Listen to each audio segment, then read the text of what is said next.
फैसले को विवादित तो कहा ही जा रहा है। भारतीय जनता पार्टी और कांग्रेस आपस में भिड़ गई हैं। प्रियंका गांधी अपने भाई के समर्थन में सामने आई हैं और उन्होंने क्या कहा है, एक एक शब्द पर आपको गौर करना पड़ेगा। मगर सबसे पहले आपको यह समझना पड़ेगा दोस्तों कि भारतीय जनता पार्टी राहुल से क्यों बौखलाई हुई है। उसकी एक छोटी सी झलक देखिए, क्योंकि बकौल राहुल गांधी मेरी सांसदी भी चली जाए तब भी मैं सच बोलना बंद नहीं करूंगा। सुनिए राहुल गांधी ने कहा क्या था जो बीजेपी की बौखलाहट की वजह बन रही है। डिस्क्वालीफाई कर दें तो भी मैं अपना काम करूंगा, अगर मुझे रीइंस्टेट कर दें तो भी मैं अपना काम करूंगा। मुझे कोई फर्क नहीं पड़ता मैं पार्लियामेंट के अंदर हूं या बाहर हूं, कहां हूं। मैंने आपसे कहा मुझे अपनी तपस्या करनी है, मैं उसको करके दिखाऊंगा। Disqualify me for life, put me inside jail, I will keep going, I will not stop. और आज जब अदालत का फैसला आया दोस्तों, तो भारतीय जनता पार्टी की बौखलाहट यही थी। बीजेपी यही कांग्रेस से कह रही कि आप राहुल गांधी को बोलना क्यों नहीं सिखाते। भारतीय जनता पार्टी यह भी कहती है कि भाई आरएसएस से उनके मन में इतनी नफरत क्यों है, ओबीसी का अपमान क्यों किया।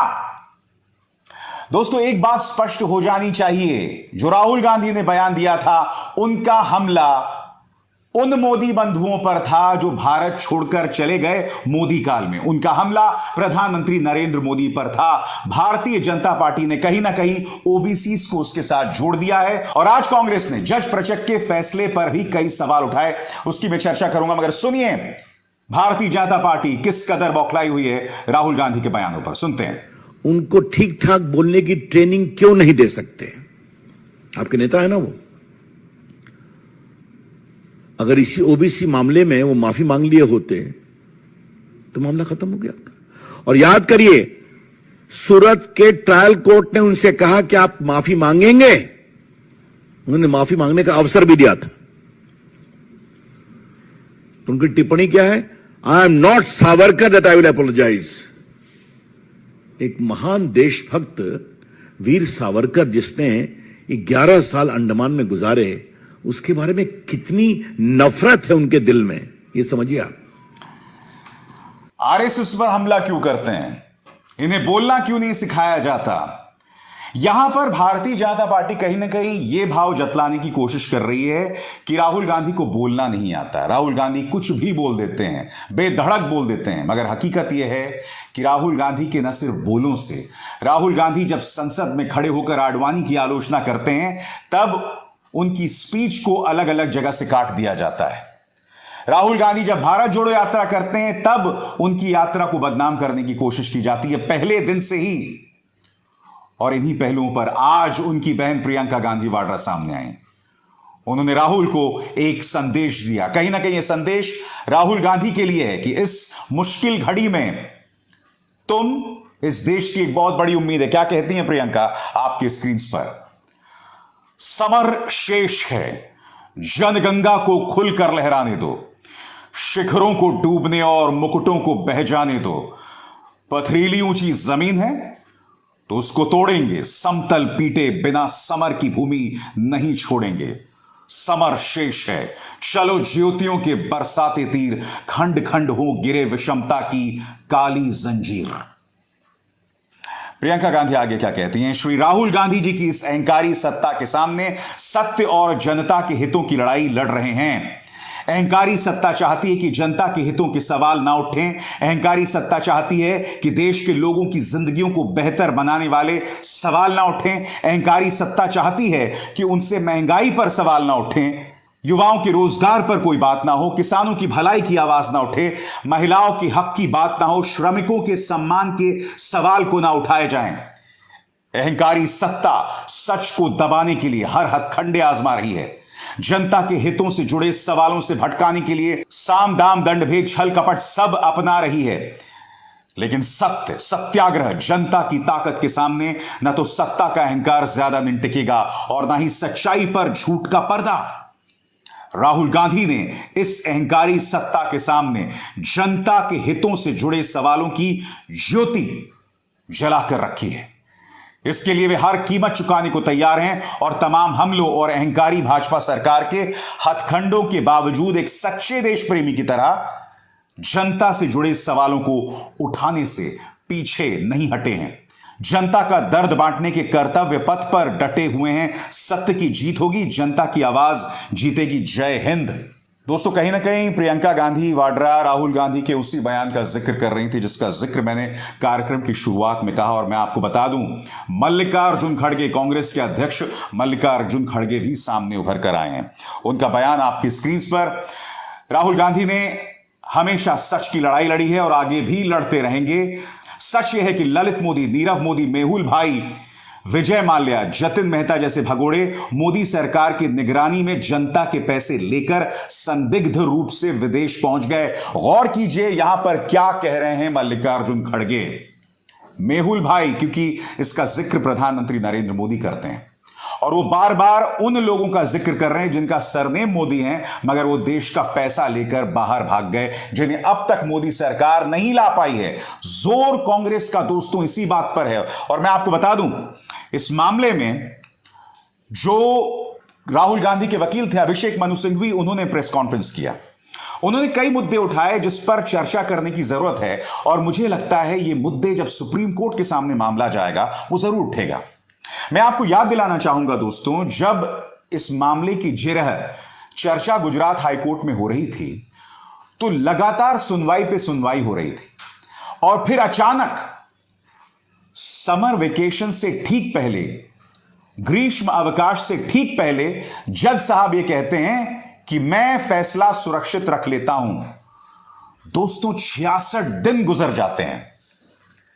आज यही सवाल अभिषेक मनु सिंघवी कर रहे हैं कि हमें 66 दिन का इंतजार करना पड़ा। अगर इतना लंबा इंतजार ना करना पड़ता तो हम सुप्रीम कोर्ट पहले ही पहुंच जाते। तो कहीं ना कहीं इशारों इशारों में कांग्रेस जज प्रचक पर सवाल खड़े कर रही है कि आपने इतना लंबा वक्त क्यों ले लिया फैसला सुनाने में।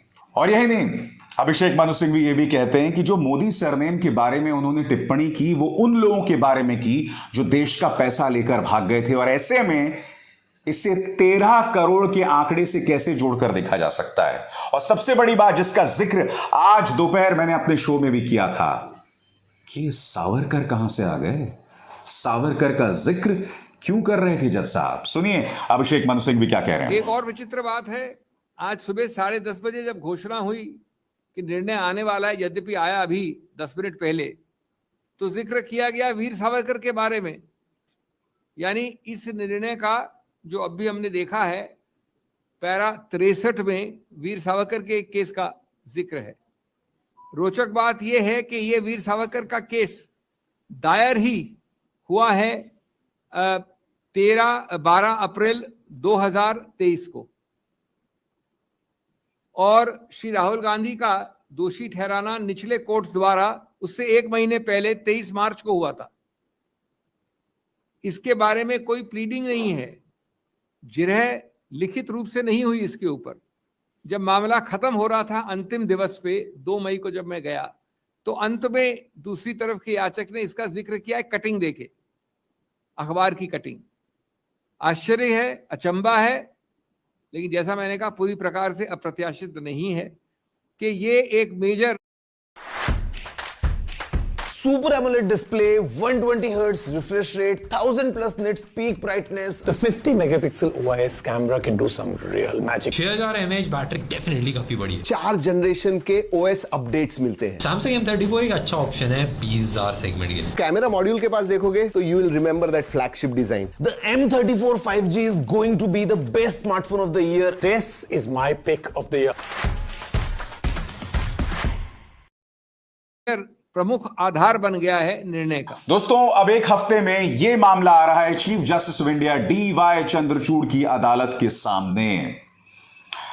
आज सोशल मीडिया में ऐसी कई खबरें तैर रही हैं कि किस तरह से जज प्रचक जो हैं वो माया कोडनानी के वकील थे, या इससे पहले सूरत के सेशंस कोर्ट में जब यह मामला आया था तो वहां के जज जो हैं वो अमित शाह के वकील थे। ये तमाम चर्चाएं हो रही हैं। और मैं स्पष्ट कर दूं, जब मैं इसका जिक्र कर रहा हूं तो मैं कतई नहीं कह रहा हूं कि जज ने पक्षपाती फैसला किया, बिल्कुल नहीं, मगर यकीनन उनके कई पहलुओं पर सवाल उठ रहे हैं। मसलन जिस तरह से 66 दिन लगा दिए गए, वो चाहते तो गर्मी की छुट्टियों से पहले फैसला सुना सकते थे, मगर 66 दिन गुजर गए और यही सवाल कांग्रेस भी उठा रही है। सावरकर का जिस वजह से जिक्र किया गया, मैं आपसे सवाल पूछना चाहता हूं, सावरकर के मामले का इससे क्या लेना देना है? और जज साहब ऐसे कई मामलों का जिक्र कर रहे थे जिस पर कोई फैसला नहीं आया। बड़ा प्रश्न, अगर राहुल गांधी पर 10-12 केसेस चल रहे हैं तो हम ये नहीं भूल सकते कि राहुल गांधी एक राजनीतिक व्यक्ति हैं जिन्हें भारतीय जनता पार्टी पिछले 10 सालों से खत्म करने की कोशिश कर रही है, राजनीतिक तौर पर, वैसे नहीं। कहने का अर्थ यह है कि जिस व्यक्ति पर भारतीय जनता पार्टी पिछले 10-12 सालों से निशाना साध रही है, जिसके छवि को इन्होंने पप्पू बना दिया, आपको क्या लगता है उस पर अगर कोई केस ना करे तब दिक्कत होगी? और राहुल गांधी पर केस किया जाना, यह पता चलता है इससे कि कहीं ना कहीं उनकी मौजूदगी से बीजेपी कितना नर्वस होती है। अब ऐसे में अगर उनके खिलाफ 10-12 केसेस इधर उधर चल रहे हैं तो जज साहब उसका जिक्र करके क्या राहुल गांधी के चरित्र पर हमला बोल रहे हैं? क्या उन्हें सीरियल ऑफेंडर बता रहे हैं? ऐसा क्यों? इसीलिए जज साहब के आज के इस फैसले पर कई सवाल उठ रहे हैं। बहरहाल एक बात तय है दोस्तों कि जिस तरह से मुद्दा उठाया गया है, भारतीय जनता पार्टी ने राहुल गांधी का कद एक बार फिर ऊंचा कर दिया है। मैं एक बात स्पष्ट कर दूं, अगर भारत जोड़ो यात्रा पर बीजेपी कोई टिप्पणी नहीं करती और वो चुपचाप निकल जाती ना, क्योंकि देखिए गोदी मीडिया ने तो राहुल गांधी की भारत यात्रा को बिल्कुल भी नहीं दिखाया, बिल्कुल नहीं दिखाया। बीजेपी के नेता जब भी टिप्पणी करते थे, अनर्गल टिप्पणी करते थे या झूठ बोलते थे, तभी जाके गोदी मीडिया दिखाता था और तभी उसकी चर्चा होती थी। मगर हर बार जब उसकी चर्चा हो रही थी सोशल मीडिया में, जब लोग राहुल गांधी को सुन रहे थे, तब वो समझ रहे थे कि राहुल गांधी इस भारत जोड़ो यात्रा के जरिए क्या कहना चाहते हैं। तो भारत जोड़ो यात्रा पर अगर बीजेपी हमला ना बोलती तो वो इतनी बड़ी नहीं हो जाती। उसी तरह से अडानी के मुद्दे पर जिस तरह से राहुल गांधी के भाषण को जगह जगह से नोच लिया गया लोकसभा के अंदर, अगर वो ना करती तो मामले की और चर्चा नहीं होती, क्योंकि राहुल गांधी का भाषण वायरल हो चुका था। और फिर इत्तेफाक देखिए, जैसे ही राहुल गांधी अडानी पर बयान देते हैं, त्वरित प्रतिक्रिया होती है और मानहानि के केसेस जो हैं वो एक्टिव हो जाते हैं और राहुल गांधी को सजा सुना दी जाती है। क्या यह महज इत्तेफाक है? नहीं कहा जा सकता, क्योंकि जो प्रार्थी थे, जो अपील करता थे, उन्होंने तो पहले केस वापस ले लिया था ना, और फिर जब जज बदला तो फिर मामले में एक्टिव हो गए। अडानी की स्पीच के बाद फिर मामले में एक्टिव हो गए। तो ये सवाल उठने लाजमी हैं और ऐसे में भारतीय जनता पार्टी राहुल गांधी पर जितना हमला बोलेगी, उनका कद उतना ज्यादा बढ़ता जाएगा।